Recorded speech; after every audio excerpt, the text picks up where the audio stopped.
शांति दूत की सुन लो वाणी, शांति दूत की सुन लो वाणी, शांति दूत की सुन लो वाणी, शांति दूत की सुन लो वाणी, शांति दूत की सुन लो वाणी, शांति दूत की सुन लो वाणी। रहेगा नहीं किसी नैन में पानी। भागवत का सर्वप्रथम जो आनंद है, भागवत का प्राण है दशम स्कंद और दशम स्कंद का प्राण है रास पंचाध्यायी और रास पंचाध्यायी का भी प्राण है गोपी गीत। तो प्राणों का प्राण तो हम आपको गोपी गीत तो आज नहीं सुनाएंगे, लेकिन आपको रास पंचाध्यायी अवश्य श्रवण करा रहे हैं। रास पंचाध्यायी का प्रथम श्लोक है भगवान पिता रात्रि शरदोत्फुल्ल मल्लिका वीक्षरन्तुम मनश्चक्रे योग माया उपाश्रितः। मैंने आपको कल कौन कौन सी लीला सुनाई थी आप याद करें। Wrong number. सबसे पहले सुनाई थी पूतना बदल, ठीक, फिर नामकरण, फिर माटिकावन लीला। माटिकावन लीला सुनाई जब भगवान ने अपने मुख में सारा ये सुना था, सबने सुना था। ये भगवान ने रास करने से पहले अपने आप को आपके सामने प्रस्तुत किया कि पहले तुम मुझे पहचानो, क्योंकि आम जनमानस में किसी के साथ नृत्य करना, ये करना, वो करना, हम लोगों की धारणा है कि ये तो चरित्रहीनता है। हमारा भगवान ऐसा नहीं कर सकता, इसलिए हम उन्हें सिर्फ नंद कुमार समझ लेते हैं कि गोप का साधारण सा बालक है, पर ये सच नहीं है। वो नंद कुमार नहीं है, वो जगरखपाल है, ब्रह्मांड नायक है। इसका प्रमाण उन्होंने माटिकावन लीला से दिया, पूतना बध लीला से दिया, कालिय मर्दन लीला से दिया। अंत में आपने गिरिराज 56 भोग का दर्शन किया तो गिरिराज अपनी कनिष्ठ की उंगली पर इतना बड़ा पर्वत उठाकर आप उठा नहीं सकते। आप और हम थोड़ा सा भी वजन उठाते हैं तो फिर वो स्प्रे करते हैं अपने हाथ में या बॉडी में पीछे, या क्या हो गया, उन्हें पेन हो रहा है। हम लोग चाहकर भी 100 किलो से ज्यादा वजन नहीं उठा सकते, 200 किलो से ज्यादा वजन नहीं उठा सकते, लेकिन भगवान ने कनिष्ठ की उंगली पर, वो भी 5.5-6 साल की उम्र में, कितनी उम्र है भगवान की उस समय, और पूरा पर्वत उठाया, और वो भी कनिष्ठ की उंगली पर। ये साबित किया कि I am not common person, you try to understand who I am. I am not common, I am God। और इस रास पंचाध्यायी को प्रारंभ करने से पूर्व भी श्री सुखदेव जी महाराज कहते हैं, व्यास जी महाराज ने जो श्लोक लिखा है उस श्लोक में पहला ही शब्द है भगवान न पिता रात्रि। ये कौन है, बोले भगवान। कौन है? भगवान। गलतफहमी कहां पैदा होती है, जब उन्होंने मानव समझ लेते। यहां पर जब हम उन्हें भगवान समझ लेंगे तो हमें कोई गलतफहमी नहीं होगी। इनके लिए प्रमाण दिया जब गोपियों जमुना जी में स्नान कर रही है, इशारा दिया ता रात्रि, वही रात्रि एकत्रित हो गई। बोले कौन सी रात्रि? बोले जिन रात्रियों में गोपियों ने कात्यायनी देवी का पूजन किया, व्रत रखा, जमुना में स्नान किया। आजकल भोर में कोई स्नान नहीं करता, राइट? काम वाले दिन तो कर लेते हो। जब काम पे जाना होता कितने बजे स्नान करते हो? 5 बजे। और जिस दिन छुट्टी होती है, अब पता चलेगा। जब मैं चल रहा था वहां से जाऊंगा, वहां बारिश शुरू हो गई। ठंड की वजह से कई तो आए नहीं श्रोता, बोले कहीं ऐसा ना हो कि यही हमारी आखिरी ठंड हो, इसलिए नहीं जाएंगे। अभी तो यहाँ के लोगों को तो बड़ी ठंड पड़ती है, यहाँ तो हैबिचुअल है आप लोग। हमको टेंशन हो गई, अब हमें तो ऐसी ठंड की, यहाँ की जो हवा है ना, बिहार जो है बड़ी तेज है भैया, बड़ी तेज है। ऐसी सुई की तरह चुभते हैं कि तो नेक जो तन कहते रुको खुलो रहेगो कल रहेगो मेरो। सो भैया गजब है, सुई की तरह चुभते, इतनी तेज प्यार है यहाँ की। तुम लोग तो है भी, चलो आप लोगों को जितना समय हो गया भाई, पर फिर भी सुबह के समय गोपियां स्नान करती हैं जमुना जी में और कात्यायनी देवी से क्या मांगती हैं?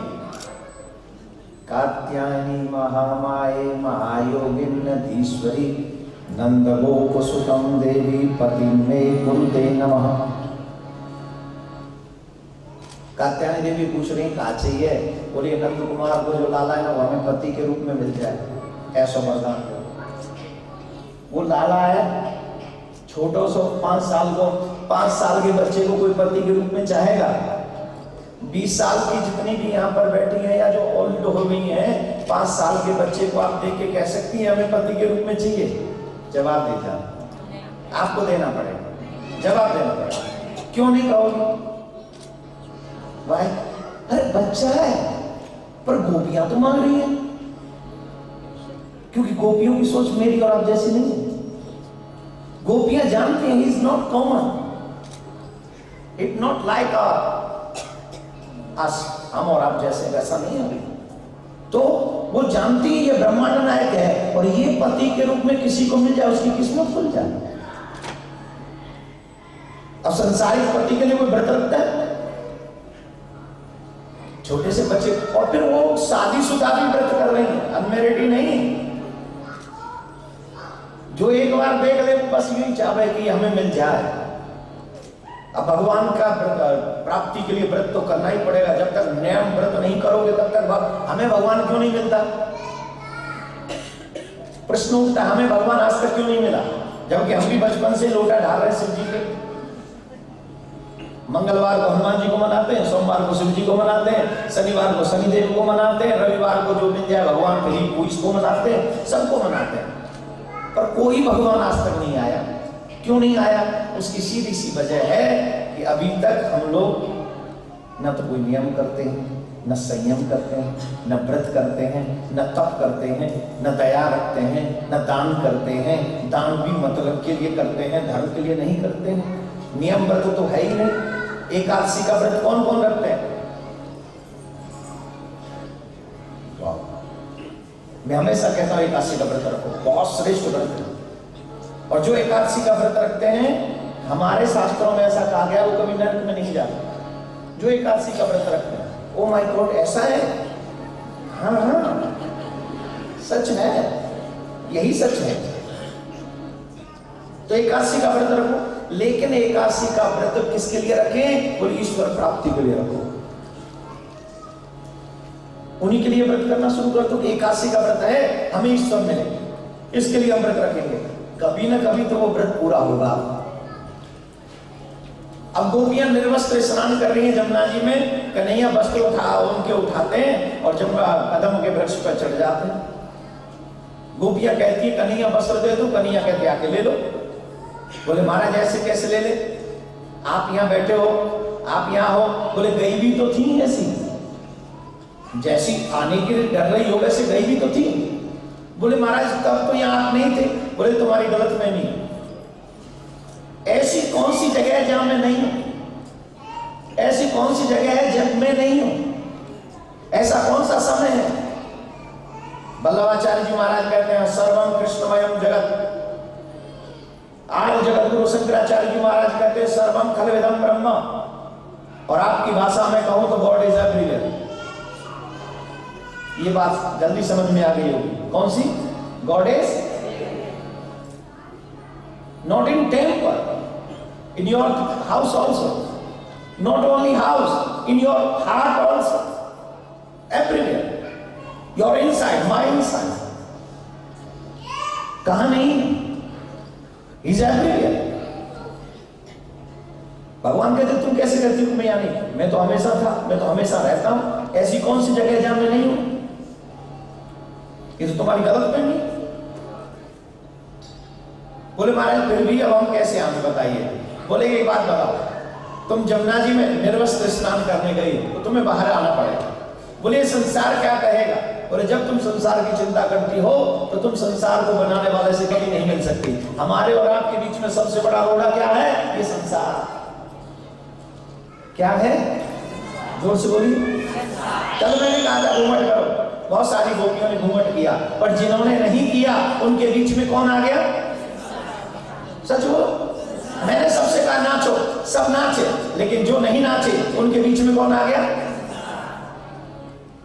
हाँ या ना? जब आप ईश्वर के बारे में सोचते हो, ईश्वर के लिए कुछ करना चाहते हो, और जब संसार के बारे में सोच लेते हो उसी समय, तो संसार के साथ चले जाते हो, ईश्वर से दूर हो जाते हो। भगवान कहते हैं कि अगर तुम संसार के बारे में सोचती हो तो तुम मुझ तक कभी नहीं पहुंच सकती। Now you decide what you want. You want on this materialistic world and you want me. What is your choice? क्या चाहती हो तुम, दुनिया या मुझे? आप भी जरा सोच लीजिए, आपको क्या चाहिए? आपको क्या चाहिए, भगवान या ये मेटेरियलिस्टिक वर्ल्ड? भगवान। खैर मैं कुछ कहूंगा नहीं, ये तो आपको भी पता है कि आपको क्या चाहिए। अभी मेरे मुंह पे कह दोगे भगवान, और बाहर जैसी गाड़ी में बैठोगे शैतानों जैसा काम करोगे, शैतानों के साथ चले जाओगे, और फिर कहोगे हम तो भीतर भगवान को कहा, पर भगवान आए नहीं। भगवान कैसे आएंगे? इन गोपियों से सीखो, गोपी प्रेम किसे कहते हैं। गोपी प्रेम की कृष्ण ने कहा कि तुम निर्वस्त्र निकलो, गोपियां निर्वस्त्र निकला। आप बोले महाराज जी भगवान कैसा है? तो बिल्कुल सच्चा भगवान है, आर्टिफिशियल नहीं। प्रमाण दूं कि नहीं? जब तुम्हारा जन्म हुआ था कैसे हुआ था? कितने वस्त्र पहनकर प्रकट हुए थे? जवाब दो, जवाब देना पड़ेगा। कितने कपड़े थे? और जब मरेंगे तो कितने कपड़े पहन के जाएंगे? आए कहां थे, आए कहां से थे? जवाब दीजिए फटाफट, टाइम नहीं। बहुत बड़े ज्ञान की बात हल्के शब्दों में समझा के जा रहा हूं, जन्म लग जाएंगे ये बात समझने में आपको। जो बहुत सरल शब्दों में समझा रहा हूं, सरल शब्दों में इसलिए समझा रहा हूं कि हमारी गलतफहमी मिट जाए भगवान के प्रति। आए कहां से थे? बोलो भगवान के यहां से। गीता में भगवान ने क्या कहा कि ये दुनिया मुझसे जन्म लेती है और बाद में मुझ में ही। आए कहां से थे? कैसे आए थे?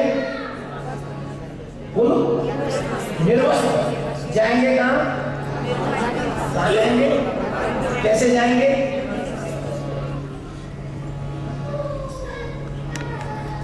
आए थे निर्वस्त्र, जाएंगे भी निर्वस्त्र। आए थे वहीं से, जाएंगे भी वहीं। फिर प्रॉब्लम क्या है? ये वस्त्र किसके लिए चाहिए? और ये वस्त्र इस झूठी दुनिया के लिए चाहिए। ये तन किसके लिए ढकना है? और ये आर्टिफिशियल लोगों के लिए ढकना है। छोटा सा उदाहरण देता हूं, उसको इसलिए देना पड़ रहा है क्योंकि थोड़ा सा हम लोग संसारिक लोग हैं, उसी भाषा में समझेंगे। जब एक स्त्री अपने पति के साथ जाती है तो फिर वस्त्रों की परवाह नहीं करती। क्यों? क्योंकि पता है ये सामने जो है वो मेरा है। हाँ जी कि ना जी? इतने कम शब्दों में कितनी बड़ी बात मैंने आपको समझा दी। या तो आपको दुनिया की चिंता है, परमात्मा को नहीं पाना चाहते, और अगर परमात्मा को पाना चाहते हैं तो दुनिया का कोई भी पर्दा मुझे ठाकुर से मिलने से रोक नहीं सकता। He is mine, I am yours. I am yours, you are mine. तुम मेरे हो। और यही तो कहती थी गोपियां, हमारी जो प्यासे अपने हस्बैंड के लिए, अपने बॉयफ्रेंड के लिए, अपनी गर्लफ्रेंड के लिए, अपनी वाइफ के लिए पूरे जीवन, चाहे मन में ना हो पर लाखों बार निकल जाता है आई लव यू, लेकिन भगवान के लिए पूरे जीवन में एक बार भी दिल से नहीं निकल पाता है आई लव यू, एक बार। गोपियां तो सारे दिन गाती थी, हम तुम्हारे हैं प्रभु, हम तुम्हारे हैं प्रभु, हम तुम्हारे हैं, हम तुम्हारे रहेंगे ओ मेरे तुम हमारे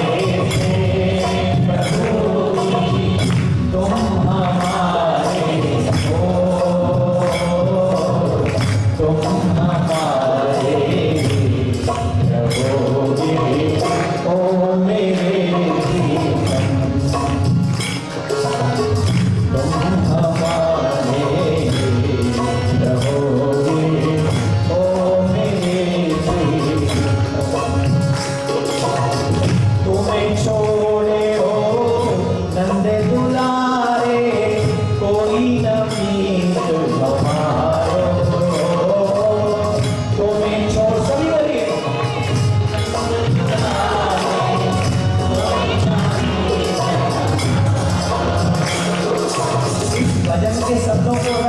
जीवन में उतार लो, गाना मिले ही मिले।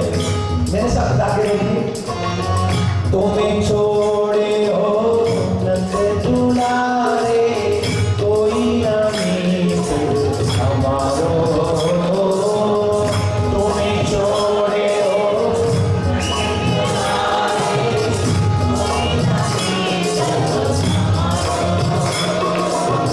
काके द्वारे जाई पुकारो, कोई ना मीतो हमारो। काके द्वारे जाई पुकारो, कोई ना मीतो हमारो। अब तो आके पाँव पकड़ ले, ओ मेरे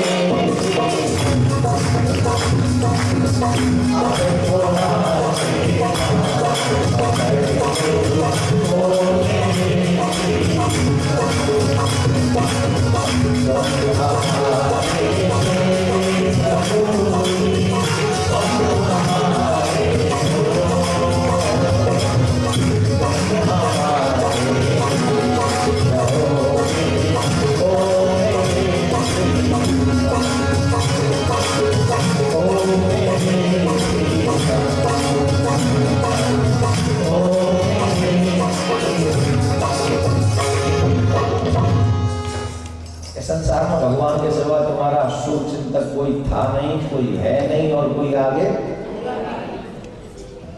ये पक्की बात है। तो गोपियों ने भगवान से कहा कि जब आपने हमारे सारे मान मर्यादाओं की माया के पर्दे हटा दिए, तो अब आप हमें बताओ कि आप हमें पति के रूप में कब मिलोगे। तो कृष्ण कहते हैं शरद पूर्णिमा के दिन रास करूंगा, उस दिन तो माना तुम्हारी सबकी मनोकामना पूरी करूंगा। शरद पूर्णिमा के दिन से पूर्व कामदेव एक दिन कृष्ण से मिलने आते हैं और कामदेव कहते हैं मदनो मनो तो मारो अंतिम नौमी की तरह कंदर बदर बको नंदा कामपन सरस्वरम। ये वो कामदेव है जिससे सब हारे हुए हैं। यहाँ जितने भी श्रोता बैठे हैं, कथाकारों से बाद में बात करेंगे, पहले श्रोता बता दें आप काम से हारे हुए हो कि काम से जीते हुए? जवाब दीजिए। आपकी और हमारी तो बात छोड़ ही दो, ब्रह्मा जिनने ने हम बनाए वो भी हारे हुए। नारद जी को तो बंदर बना दिया इस कामदेव। इस कामदेव से कोई जीता नहीं है, सब हार गए। तो भगवान श्री कृष्ण से नारद जी ने कह दिया मजा करो, गोपाल को जाने। वृंदावन में पहुंच गए, वृंदावन में कान्हा बंसी बजा रहे हैं और बंसी बजा के टेढ़ी टांग करके पीली पीताम्बर महाराज घुमरा लिया। वो क्या गजब के लग रहे, कुछ पूछो मत, एक बार तो देख ले बस। दुनिया से अलग है तेरी अदा, इसलिए तो पूरा जमाना तेरे ऊपर फिदा है। दुनिया से अलग है इसकी अदा, और अदा भी गजब की है। पैर भी टेढ़े, मुकुट जो सर पे है वो भी टेढ़ा, और बीच में कितनी जगह टेढ़ा कोई काउंट नहीं कर सकता। गजब का टेढ़ा, हमें पता भी नहीं चलता, हमारा कल्याण करके निकल जाता है। हम ही बेवकूफ हैं, पागल हैं, गंवार हैं, भलाई को भी बुराई में समझ लेते हैं। राधे राधे। धीरे बोलना, ठंड पड़ रही बात। गले को ठंड लग गई तो पागल हो गया। फिर आप यहाँ से जाते हो लौटते हुए जो खाओगे आइसक्रीम बड़ी अच्छी लगती। क्या कह रहे थे भगवान? कामदेव कहते हैं कि हमसे युद्ध करो गोपाल से। गोपाल कहते थे भैया अब रास के समय भगवान की आयु कितनी है जानते हो? जब कृष्ण ने महाराज ने रास किया कितनी आयु है? 6.5 साल। कितनी? 6.5 साल। जोर से बोलिए। 6.5 साल। 6.5 साल का बालक क्या सोच सकता है? अगर मैं टोटली मानवता की बात करूं, आज के युग की ही बात करूं, तो आज का 6.5 साल का बालक क्या सोचेगा? कुछ भी डर्टी थिंकिंग हो सकती है। उसे तो ये नहीं पता मेरा जीवन कहां है। जिसकी रोटी की चिंता जिसकी मां करती हो, वो अपनी थिंकिंग की चिंता करेगा क्या? 6.5 साल का बालक कुछ नहीं कर सकता, लेकिन वो भगवान है, वो कुछ भी कर सकता, कुछ भी। He does everything। कन्हैया बोले थे मुंह पे गैया चराए वो आवे, तेरे घर में जितनी गैया हो सब ने बेहतर गैया चरा लाओ कामदेव से, पर वो भाई युद्ध कर वो ना आवे। कामदेव बोले ये तो हमने पहले कहा था, नारद जी नहीं माने, नारद जी ने हमको जबरदस्ती आपके पास। कन्हैया बोले कौन है भेजे हुए? नारद जी ने भेजे हुए। बोले हाँ, तो युद्ध करेंगे, बता कौन सा युद्ध करेगा, मैदान को कि किले को? कामदेव सोच रहे हैं, अभी तो कह रहे थे कि हमें युद्ध करना नहीं आता, अब कह रहे हैं कि मैदान में आके किले का। महाराज अंतर क्या है? बोले जब मैं अकेले में बैठा हूं समाधि में, आना मेरे चित्त में दुर्व्यवहार पैदा करना, काम जागृत करना, तुम्हारी विजय, नहीं कर पाए तो मेरी विजय। बोले मैदान का युद्ध, बोले अनंत कोट ब्रज की गोपी होंगी, मैं अकेला पुरुष हूँ, शक्ति चलाना, जितनी तुम में पावर यूज करना, जगा दिया काम तो तुम्हारी विजय, नहीं तो खुला ओपन चैलेंज। किसको किसको? हमारी कंडीशन क्या है? गाड़ी चलाते चलाते स्ट्रीट बदल देते हैं। हाँ कितना कुछ पूछो मत, कलयुग में तो काम जो है हवा के संग बदल रहा है, स्ट्रीट बाई स्ट्रीट बदलता है, रोड बाई रोड बदल जाता है। क्या बात कर। भगवान ने कैसी गोपियों के बीच में कामदेव को बुलाया? जानते हो गोपी कितनी सुंदर है? बताऊं कि नहीं है?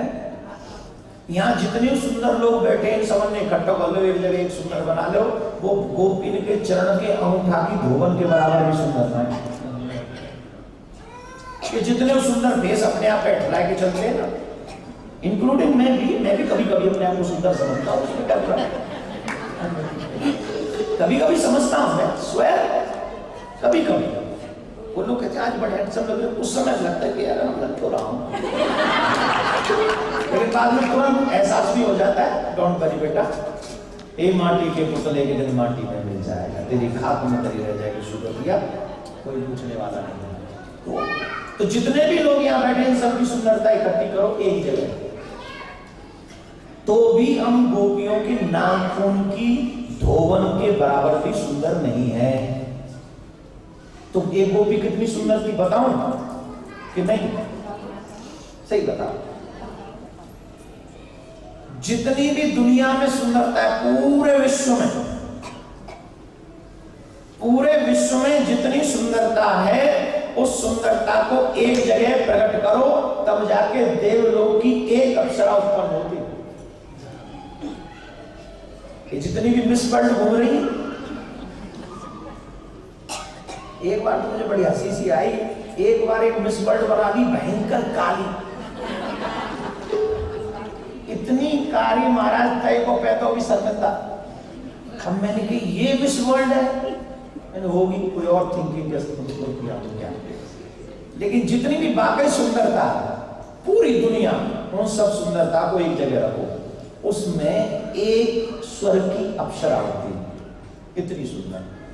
और जितनी भी स्वर्ग की अप्सराएं हैं, उन सब अप्सराओं की सुंदरता को एक जगह रखो, तब जाके एक गोपी की सुंदरता प्रकट होती है, इतनी सुंदर है वो।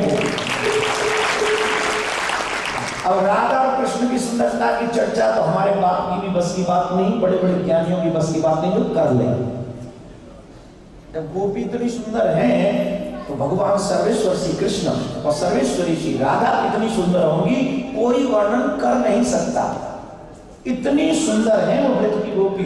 इतनी सुंदर गोपियों के मध्य में भगवान श्री कृष्ण ने कामदेव को बुलाया, आ शक्ति का प्रयोग कर और मेरे हृदय में काम जगाया तो तुम्हारी विजय, और नहीं जगाया तो मेरी विजय। और जब बोले कब आना है? बोले शरद पूर्णिमा के दिन। बोले पक्का, वृंदावन में शरद पूर्णिमा के दिन हम आएंगे, और आप शरद पूर्णिमा के दिन आना, रास होगा, महारास होगा। सावधानी पूर्वक देखिए, अगर यहाँ से आपका कंसंट्रेशन खराब हुआ तो भगवान के रास को आप समझ नहीं पाएंगे। मैं बार बार ये महारास लीला इसलिए सुनाता हूं सब यंगस्टर्स को, जिससे उन्हें कृष्ण के ऊपर जो डाउट है वो खत्म हो जाए। वो भगवान अग्नि को पान करने वाले हैं, वो भगवान जहर पान करने वाले हैं, वो भगवान कालियानाग को नाचने वाले हैं, वो भगवान जो है अपने मुख में ब्रह्मांड का दर्शन कराने वाले हैं, वो भगवान वो सब गुण को वो कर सकते हैं जो आप जिसके बारे में सोच नहीं सकते। और तभी वो भगवान का एक दो गोपी नहीं बुलाई, उस रास में कितनी गोपी आई नहीं पता, गिन के बता दो, मन लो, करो गूगल, करो गूगल, अगर ढूंढ लो तो कितनी गोपी आई उस रास में। गूगल को बाप ही बता रहे हैं, हम बता ढूंढ रहे उनसी कह रही है 16,108 तो भगवान की पत्नी। तो 16,108 तो महाराज भगवान की पटवानियां थी। गोपी कितनी थी? वो अनंत कोट, जो गिनी न जा सकती, काउंट नहीं की जा सकती, इतनी गोपी उस रास में आई जो गिनी ही नहीं जा सकती।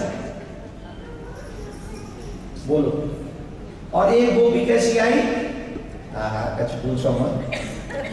जब आप मंदिर में एंट्री करते हो उधर से, तो शिव जी पे जल चढ़ाते हो,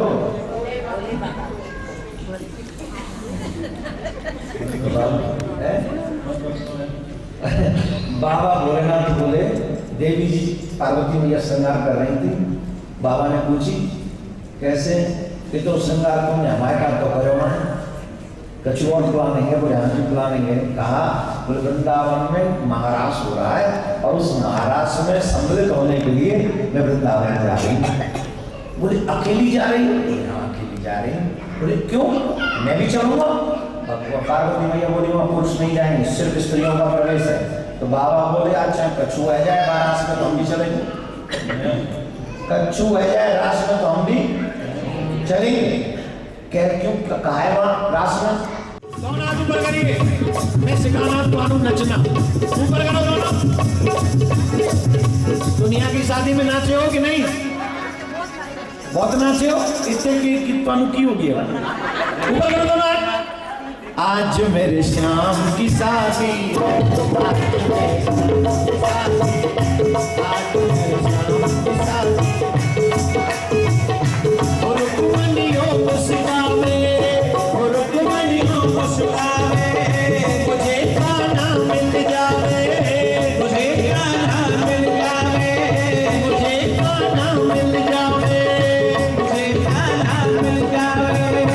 मेरी भी यही तमन्ना, मेरी भी यही तमन्ना, पूरी मेरी हुई तमन्ना, पूरी मेरी हुई तमन्ना।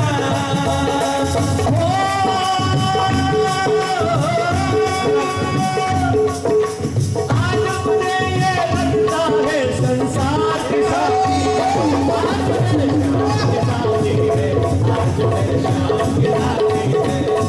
मेरे श्याम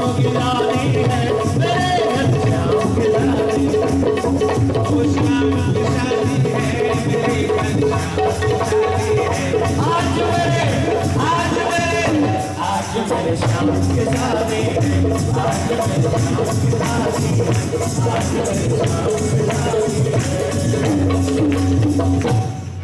आनंद लेना है कि नहीं? आनंद लेना है कि नहीं? प्लीज फॉलो मी, जो मैं कहूं वही करिए। करोगे? साड़ी है, चुन्नी है, जो भी है अपनी ऐसी करो।